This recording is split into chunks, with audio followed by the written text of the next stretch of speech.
where every week I have a conversation with a prominent black or brown executive in the cannabis space that I feel like is representing our culture in the right way and creating a platform for more of us to come into the space and find success.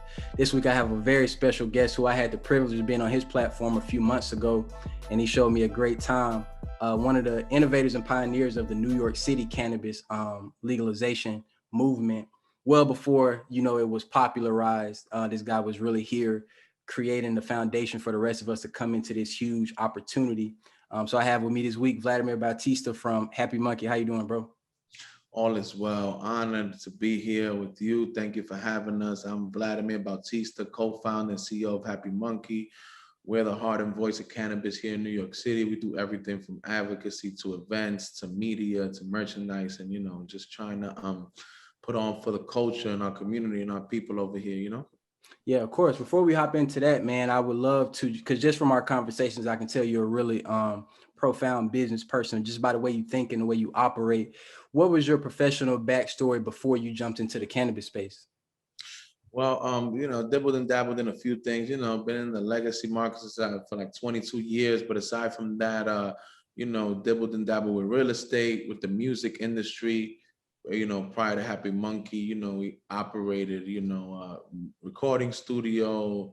Also, have been involved with artists and like on the investor management tip and so forth and so forth. So definitely a music industry. So you pretty much touched every facet of business before you really settled into cannabis. I want to jump into what was that moment? What was that catalyst where you realized you could create a real brand in cannabis and just the direction that the space was going, where you knew eventually it'd be a legal market, and just how did you plan to just create the Happy Munkey brand? Well, that's a combination of things right there. What started everything was my partner went to Amsterdam about 5 years ago, and he had an amazing experience where, Ramon Reyes, he's the co-founder and creator of Happy Munkey. He sat at a cafe. He got to consume with people from all over the world, and he was really touched by it. And he came back and he knew that we had the resources to make it happen here. And he said we should do this here. And the beginning, it didn't make much sense to me, but we already had the real estate and a lot of other components. So we said let's give it a try, and then it took off really big, really fast, and we knew that we had to really capitalize off of the moment. And then after we started doing more due diligence, we realized that there was a big movement happening here in New York, but it was nobody that looked like us that represented the culture at these conferences. Like we would go to like Revel, Canna Gather, etc., and it was all like suits and people from other industries and not from our community. So we knew that we had to step in and really, show them that the culture plays a major role in this, and there was no representation of the culture in cannabis here in New York. So we realized that, and then so then we trademark and patent the brand nationally and internationally.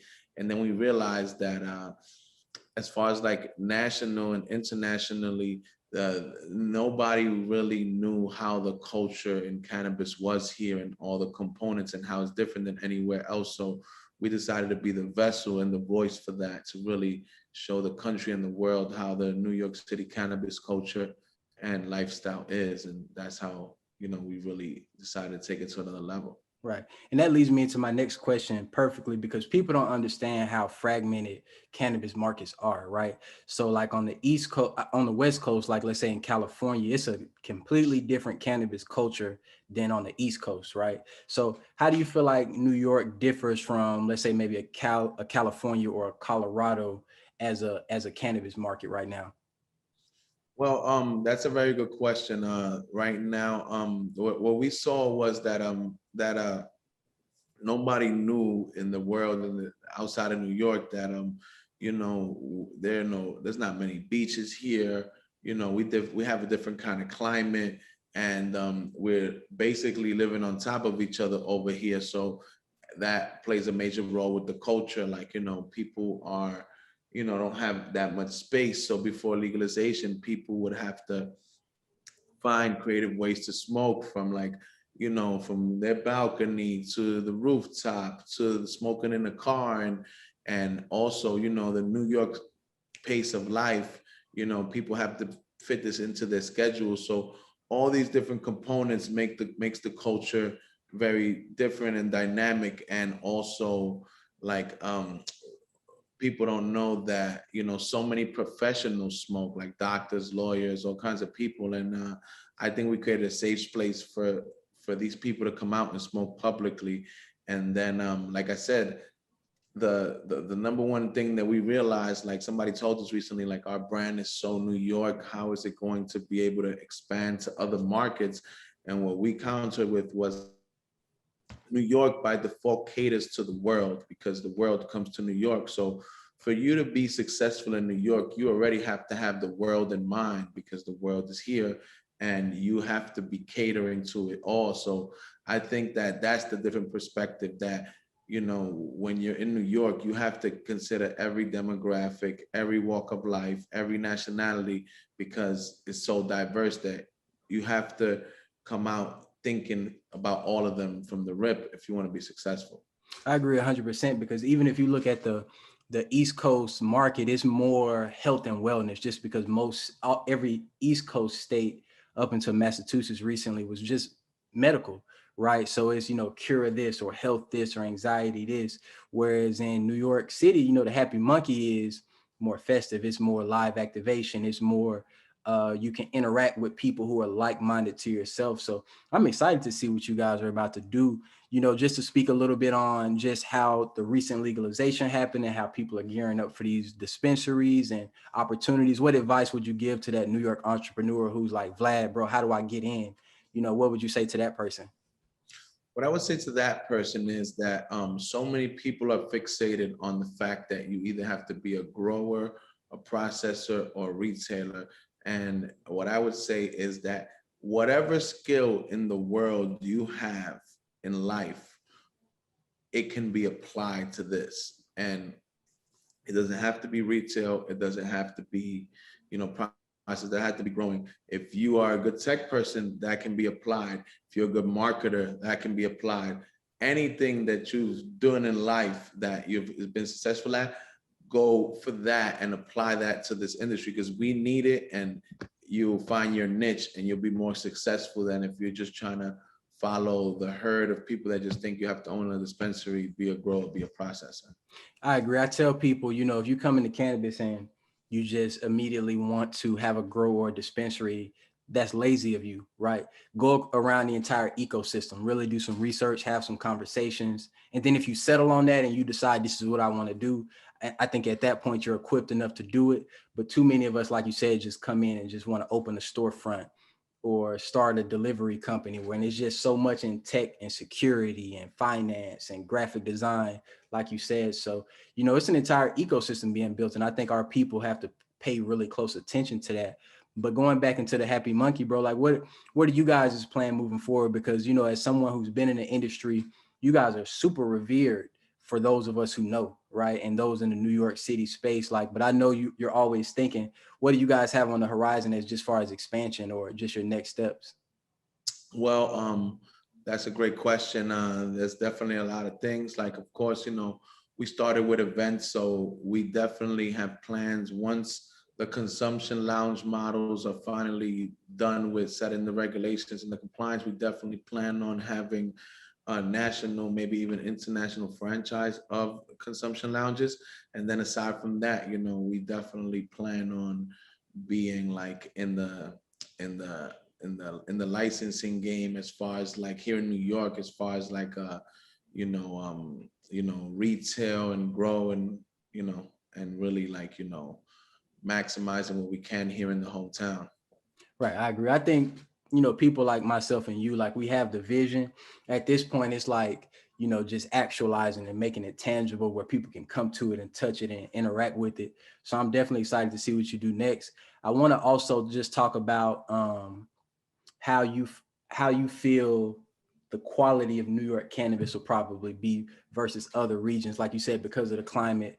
Uh, do you think New York will have its own famous like strains or certain types of cannabis, or do you think we're just gonna adopt what's popular on like the West Coast or other regions? No, I really believe that definitely there will be some new standout strains that come out of New York and crosses, for the fact being that California will always be who they are because of the terrain and the weather. New York, as you know, has one of the best water systems in the world, and a lot of people don't know how much of a role water plays in growing. And I think due to that, we will see some standout genetics that maybe haven't come out in the rest of the country, that will be, you know, uh, come out really well with the terrain, the water, and the weather over here. Mm-hmm. Okay, cool. And the next thing I want to touch on, because you're a pretty humble guy, so I'm gonna brag for you. A lot of our viewers probably have never heard of the Happy Munkey podcast, right? And I think it's one of those pieces of content to where if you're following it, you're gonna have a really good idea of what's happening in cannabis. What was the thinking of you guys putting that podcast together, and what's been some of the highlights of just really rolling that out as successfully as it's been for y'all? A big part of it has been that we feel like, we've become the nexus between corporate cannabis and culture cannabis. So what does that mean? That means that, first of all, we are the culture, we are the community, that's where we come from. But at the same time, we saw that there was a big gap in education because there was no digestible way for the corporate to watch something and learn about the culture, and for the culture to watch something and learn about the corporate. And I think that we've figured out the right terminology and language to make it digestible for both sides. So what does that mean? That means that you might watch an episode of our podcast and you might catch the real Rick Ross, the highest level of culture. And in the following episode, you might find the CEO of the Canadian Securities Exchange.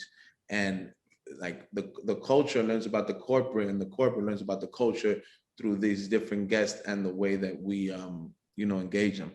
Man, you know what's crazy is that when we had our conversation on your podcast, I had mentioned our Black Enterprise show, which we're doing right now. And I was like, man, we want to do an actual conference, right? And what's crazy is an event planner, Maria Astorga, shout out to her. She listens to she's in Jersey. She listens to every one of your episodes. And she was like, man, I was listening to your Happy Munkey episode. I heard about the conference you guys want to do. My company can do it. So we're actually partnering with them to do our first Green Enterprise conference. It'll be in Jersey at the end of the year. So literally, like, you married culture and corporate because somebody who we needed, who we were looking for, came to us through your podcast. So I can definitely validate that 100%. Last thing I want to touch on before I let you go, just the success of your 420 event, man. How did it feel just post legalization, after years of having to maneuver a certain way to stay out of trouble, like for it to be open, for it to be legal, for it to be celebrated, and like the focal point of 420 in New York City was you guys' event. How did that feel, bro, after all of this time? It felt unbelievable, brother, because we felt like that day it wasn't just historic for New York, for Happy Munkey. It was historic for the country and the world and the tribe and cannabis around the world. The reason being, I feel like we helped destigmatize cannabis so much that day because, to have the first 420 across the street from the stock exchange where they used to sell slaves, now Black and brown people are having an event across the street at a high-end steakhouse with lawyers, doctors, Bloomberg. and have mainstream media come in, and they were surprised because they expected to see just like regular urban people and regular hippies, and we showed them that it was everything from artists to athletes to doctors to lawyers, all dressed up in suits, women dressed in gowns for a cannabis event. That's not what they expected, and I think it was great for not just for New York and Happy Munkey, but for the world to see what the future looks like of cannabis, and it's not any stigma that they've ever heard. And I feel like, those big publications like Bloomberg, NASDAQ, NBC, etc., help, get people outside of the cannabis community to understand where this is heading and that it's for every person. And there's a lot of productive members of society that consume this plant. I think that was a way to show them in real time and live that this is where cannabis is heading, and that's what it is, not what they thought. No, of course, bro. Like, just to see everything that you were able to do, man, and just me as being a peer in cannabis beside you. The thing I love about this is it's so new and so open. You're not competing with people. You know, we're all figuring it out together. So like your success is mine and vice versa. Cause I walk in and I see you doing this. I'm like, damn, like, oh, we can do this. You know what I'm saying? Like, cause I had never seen something so open and celebrated. Like you said, normally when we do a cannabis event, it's invite only, you know, you kind of watching everybody coming in, but for you guys to, and rightfully so, cause you guys were here before it was cool. You know, you guys deserve to be at the forefront of this New York movement. So I'm super excited for you, bro. I would love for you to leave our viewers where they can follow you and the Happy Munkey if they have any questions or if they want to reach out to you directly. Thank you so much for having us. For all those out there, you can go to happymunkey.com, happymunkey.com. Happy Munkey on all platforms, Instagram, LinkedIn, every platform you could think of. And check us out. Like he said, you know, we have a podcast, we have a magazine, we do destination events. We hopefully will be doing one on 7/10. You know, you guys are always welcome. You know, you got our support with your event in Jersey. And I think it's a really good time in cannabis. And I see a bright horizon for the industry because, you know, people are starting to feel liberated and it's starting to become an undeniable fact that this will be a part of mainstream society in the near future. Yeah, of course, I agree 100%, man. I think this is the only time in our adult lifetime where we're going to see a new industry pop up, where we're old enough, smart enough, and have the resources to involve ourselves. You know, a lot of times, like with like social media, we missed that, but we were too young. We were kids when MySpace and Facebook popped up. We didn't know what that meant. Whereas now it's grown men and women seeing cannabis. I tell people this is your opportunity to start at something brand new where there's no Coca-Cola over here yet. And you could possibly be that company if you apply yourself. So I appreciate you sharing your information and your story with our viewers, bro. I look forward to hearing more from you. No, it's been an honor and a pleasure. And that was such a good point you left off with. What we're seeing right now, what we're doing is not repeatable. Cannabis will only be legal one time in each state. It will only go through one transition that is happening right now from, you know, being a legacy to legal. And I'm just honored to be a part of it and play a role in it and hopefully inspire other people from our communities to take this and create generational wealth for the people that follow our footsteps.